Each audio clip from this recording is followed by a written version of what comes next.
Welcome to the maiden edition of Last This Week. And what he is praying now is But if this scenario That he of Kano State will be given priorities and so that at the end of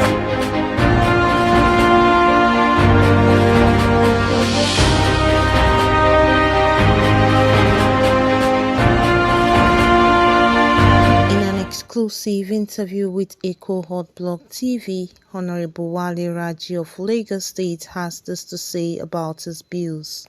the first bill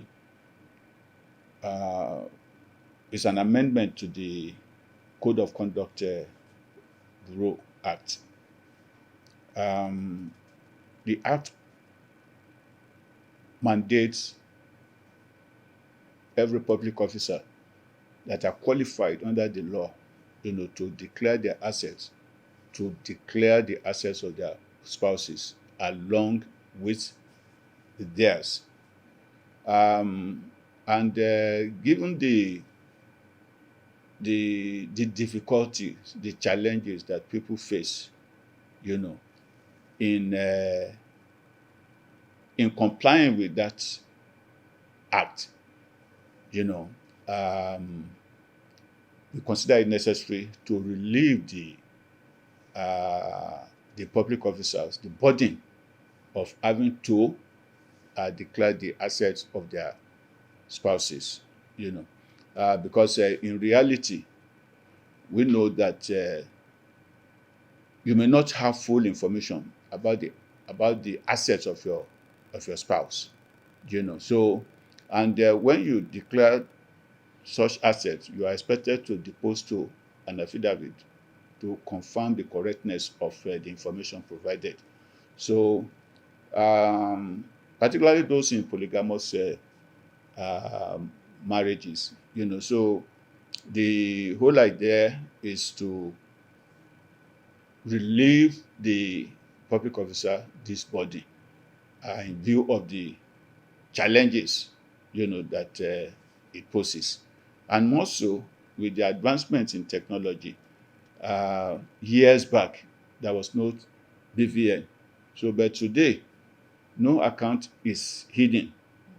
Any account of a public officer, and even their children and spouses and relations, can be accessed, through the BVN, so, and also other assets, can also be investigated. And particularly so that I consider that provision as an infringement on the fundamental right of a spouse, to own property, and also the right to secrecy. You can, it's a private affair, and you should not be compelled, to disclose, unless it becomes necessary under the law, and also spouses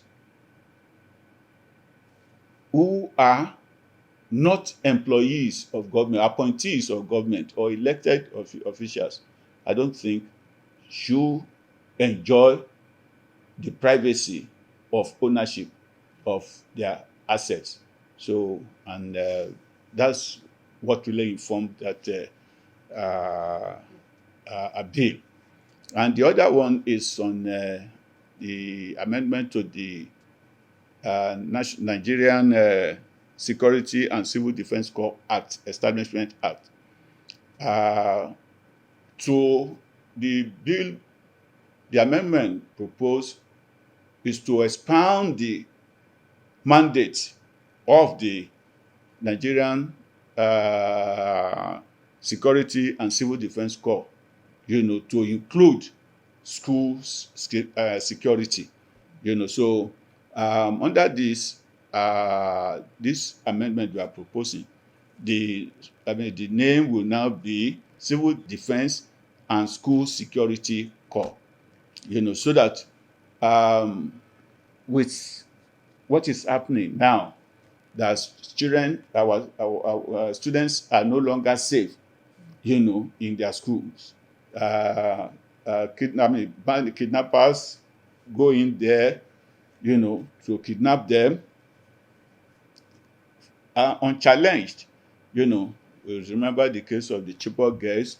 We remember the case of the Yauri, the Federal Government College Yauri students, and there's some other schools. In fact, my constituency in 2016 or so also had such bitter experience when some students at Igonla Model College, Lagos State Model College, Igonla, they were kidnapped and they were kept in captivity for close to about 2 months before they were rescued.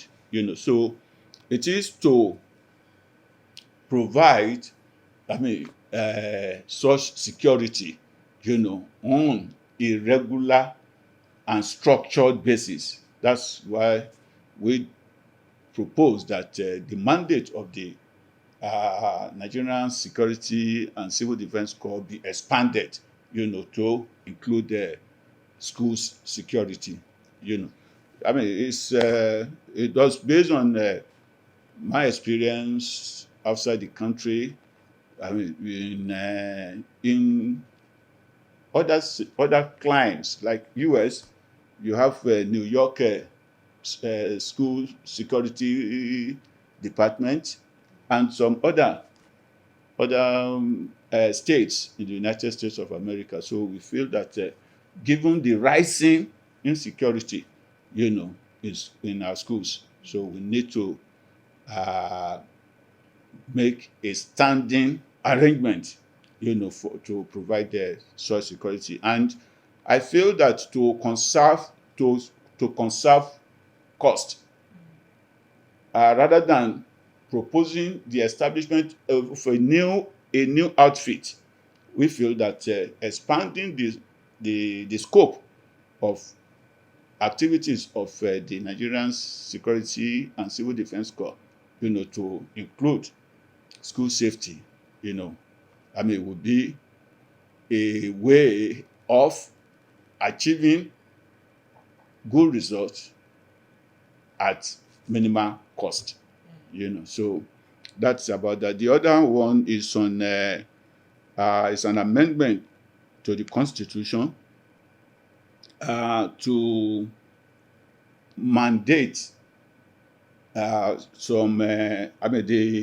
mandate all government, statutory corporations, commissions, authorities, agencies, including all persons and bodies established by law, to submit yearly financial statements to the Auditor General within a prescribed period of time, and to also provide for sanction for non-compliance. So the weakness of the present provision is that there is no sanction for non-compliance. And that is why you now see some agencies not submitting financial reports for years, and they still operate as if it's normal. So the whole idea is to specify the deadline for submission of such report and make provision for sanction for non-compliance. So, and I feel the whole idea is to promote transparency in governance and accountability. So and to hold people responsible for their actions and inaction. All right, sir. So let me first and foremost congratulate you on the bill that was assented to by the president. Yep. So give us an insight into what the bill is about. Yeah, it's to the bill, or now the act, it's about the establishment of the Nigeria National Power Training Institute of Nigeria. It's the agency, the institute that had been in existence under the Ministry of Power, for some years now. It has the mandate to train personnel for our power generating and distribution companies, So to provide training, middle and high-level manpower for this for the power industry in Nigeria. It has been in existence for a long time, but there was no law, backing the establishment. So it's to give it a legal identity, So that was why we proposed that bill then, So providing for the structure, the management, the board, and all what have you. So, but there were other power-related bills that were submitted that went through the House. In fact, it was in the last assembly.